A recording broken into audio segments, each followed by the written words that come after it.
Maintenant, je voudrais que Serge nous rejoigne. Il faudrait peut-être que tu montes sur scène. Et pour la police.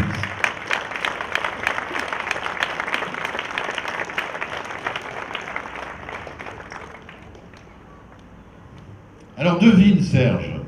Je vais te poser peut-être les mêmes questions. D'abord, je voudrais que tu te présentes, parce que beaucoup de gens te connaissent. Moi, je t'ai connu successivement dans beaucoup de lieux où j'ai participé et où on a travaillé ensemble. Mais je voudrais que tu nous dises à tous d'où tu viens, ta famille, Lunel. Bonsoir. Tout d'abord, j'ai étudié à l'école hôtelière de Poligny dans le Jura. À l'issue de cette école, j'ai obtenu un bac professionnel et je suis monté à Paris. J'ai travaillé dans des grandes maisons, comme Jules Verne à la Tour Eiffel, ou chez Le Nôtre au Pré-Catlan.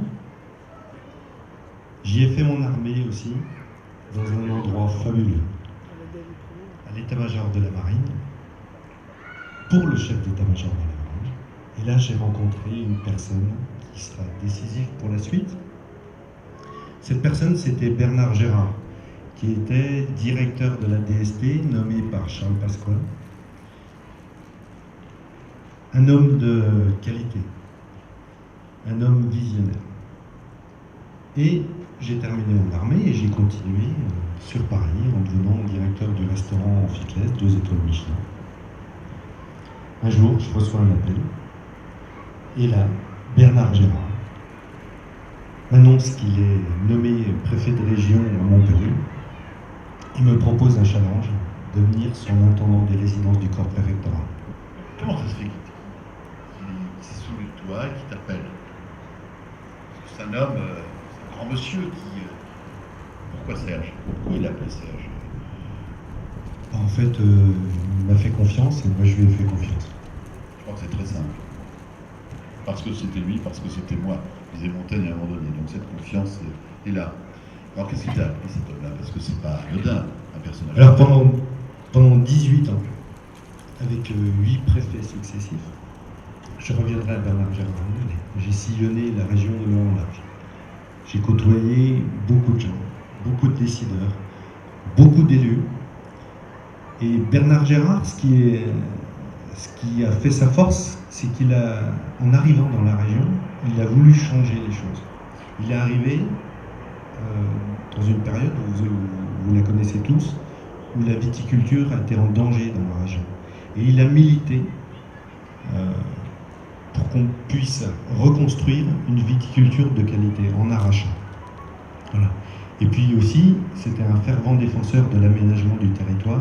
Et c'est avec lui que j'ai organisé le CIAT à Mende, le comité interministériel de l'aménagement du territoire, sous Balladur.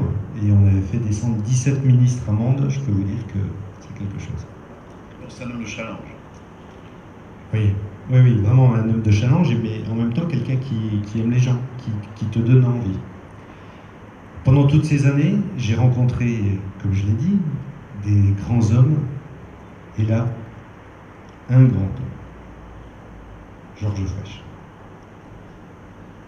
Cet homme, j'ai pas peur de le dire, c'est devenu mon mentor. Il avait une vision pour son pays. Il aimait les gens. Et surtout, il donnait aux gens l'envie de l'aimer par son travail, par son envie, par sa vision.